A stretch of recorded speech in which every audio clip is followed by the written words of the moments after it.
اور جہاں پر آپ کے ایمان کی بات آتی ہے تو اس میں کوئی شک نہیں ہے کہ جناب ابو طالب علیہ السلام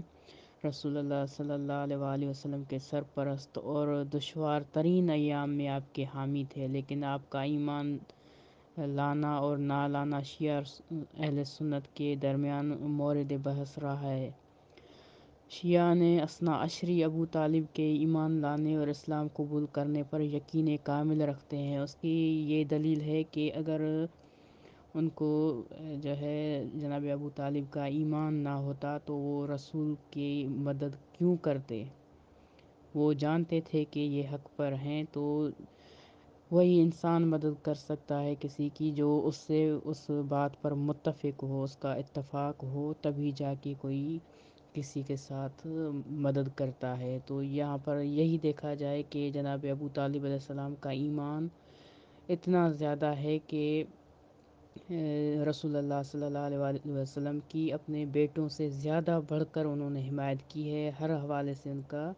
خیال رکھنا، ان پر ایمان رکھنا، ان کی حمایت کرنا۔ یہ واضح دلیل ہے کہ جناب ابو طالب علیہ السلام ایمان کے یوں سمجھیں کہ بلند مرتبے پر تھے۔ اور آگے کہتے ہیں کہ علماء شیعہ امام علیہ السلام کی روایات کی روشنی میں ان کے ایمان پر اجماع رکھتے ہیں، لیکن اس کے مقابل میں بعض علماء اہل سنت کا خیال ہے کہ ابو طالب شریعت اسلام پر جو ہے ایمان نہیں لائے اور حالت شرک میں دنیا سے رخصت ہو گئے، اور یہ بالکل جو ہے ایک کہتے ہیں کہ بالکل مناسب بات نہیں ہے کہ اس طرح کہا جائے، کیونکہ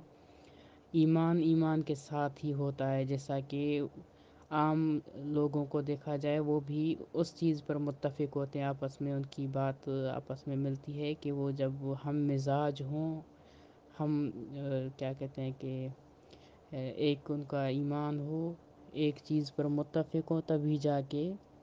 وہ ایک دوسرے کا ساتھ دیتے ہیں۔